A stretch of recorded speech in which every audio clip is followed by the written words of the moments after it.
আসসালামু আলাইকুম। এভাবে পটল দিয়ে, আলু দিয়ে ডিম ভেজে রান্না করলে কিন্তু অনেক খেতে ভালো লাগে। তো ডিমটা আগে আমি ফেটে নিলাম। নিয়ে ওর মধ্যে লবণ আর একটু মরিচের গুঁড়া দিয়ে ভালো করে ফেটিয়ে নিতে হবে। একটু মরিচের গুঁড়া দিলে ডিমের ভিতরে আরকি ঝাল, ঝাল একটা থাকে। তো সুন্দর করে ভেজে নিচ্ছি। একবারে পুড়া, পুড়া করা যাবে না। একটু করে ভাজতে হবে। আর পেঁয়াজ তরকারি দিয়ে যেহেতু রান্না করব, পেঁয়াজ, মরিচ, কাঁচা মরিচ দেওয়া যাবে না। এভাবে রান্না করলে ভালো লাগে। তো কাঁচা মরিচ আর পেঁয়াজ তেলে ভেজে নিচ্ছি।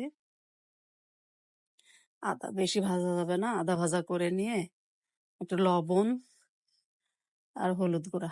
হলুদ গুঁড়াটা সবসময় তেলের মধ্যে ভেজে নিলে তরকারির কালারটা সুন্দর আসে। আর হলুদের কাঁচা গন্ধও যায়।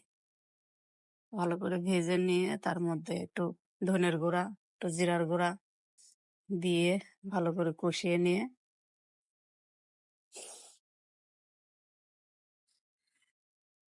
তার মধ্যে পটল, আলু এগুলো দিয়ে ভালো করে কষিয়ে নিতে হবে। আসলে পটলের তরকারি অনেকের ভালো লাগে না খেতে।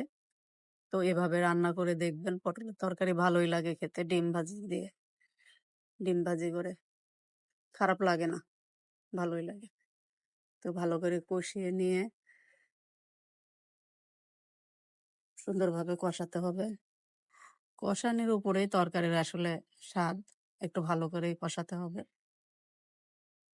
গরম পানি দিলাম। আমি আসলে চেষ্টা করি সবসময় তরকারিতে একটু গরম পানি দেওয়ার। গরম পানি দিয়ে ডিম ভাজিটা কিন্তু শুরুতেই দিয়ে দিলাম, যেন ডিমের যে একটা ঘ্রাণ এটা তরকারির ভিতরে যায় এবং তরকারিটা ভালোভাবে হয়। হলে দেখেন সুন্দর হয়েছে, ডিমটা ফুলে উঠেছে আর কালারটাও কিন্তু অনেক সুন্দর হয়েছে, কালারটা নষ্ট হয়নি।